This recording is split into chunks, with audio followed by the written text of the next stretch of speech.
રાજ્યકક્ષાના શિક્ષણ મંત્રી રીવાબા જાડેજા જૂનાગઢ જિલ્લાની મુલાકાતે પહોંચ્યા હતા। જૂનાગઢની પ્રાથમિક શાળાના વિદ્યાર્થીઓ સાથે શિક્ષણ મંત્રી ખો-ખો રમ્યા હતા।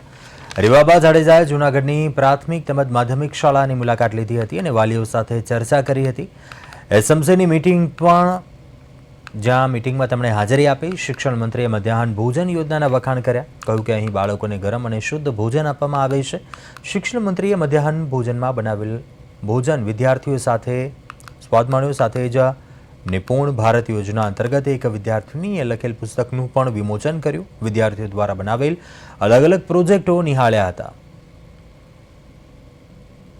જિલ્લાના પ્રવાસ અંતર્ગત વિવિધ પ્રાથમિક અને માધ્યમિક શાળાની મુલાકાત લેવાની તક મળી, જેમાં અત્યારે પીએમ શ્રી અંતર્ગત જે શાળા નંબર 4 છે એની વિઝિટ લીધેલી।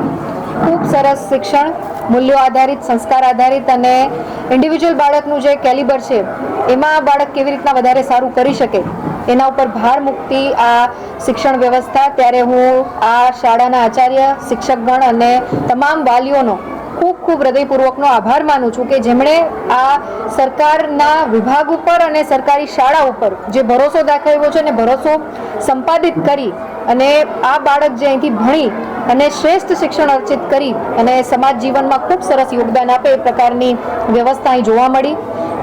ચાહે એ પ્રાકૃતિક ખેતીના માધ્યમથી હોય, કમ્પોઝિટ પીટના માધ્યમથી હોય। આવ્યા હતા અને હેને અમને જમવા બોલાવ્યા હતા। અમે જમવા જાય ને પહેલા અમે હેન્ડ વોશ કરીએ।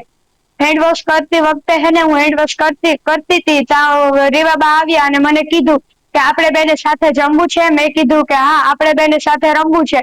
પછી અમે બે જમી અને પછી છે ને રીવાબાએ મને કીધું કે તને કઈ ગેમ સૌથી વધારે ગમે છે? તો મેં કીધું મને સૌથી વધારે ખો-ખો, કબડ્ડી અને હેને ફૂલ રેકેટ ને એવી બધી વસ્તુ મને ઓલા દોરડા ખેંચ ને એવી ગેમ મને ગમે છે। શાળા નંબર 4 પ્રાથમિક શાળા ગોધાવાવ જૂનાગઢ। આજ રોજ આદરણીય શિક્ષણ મંત્રી શ્રી રીવાબા જાડેજાનો જૂનાગઢ પ્રવાસ હતો। તે અંતર્ગત અમારી કન્યા પ્રાથમિક શાળા નંબર 4 નો આજે મુલાકાત લીધેલી હતી। મુલાકાત અંતર્ગત આદરણીય રીવાબાએ અમારી પીએમશ્રી કન્યા શાળાને 100 વર્ષ પૂર્ણ થાય છે તેની શતાબ્દી મહોત્સવની ઉજવણીનો પ્રારંભ કરાયો। સાથોસાથ ઓર્ગેનિક ફાર્મ, સાયન્સ લેબ, મધ્યાહન ભોજનની સાથે મુલાકાત લીધી। ઉપરાંત દીકરીઓ સાથે ખો-ખોની રમત રમી અને શિક્ષણ ક્ષેત્રે સરકારશ્રી તરફથી થતા પ્રયાસોને અમે જે સાર્થક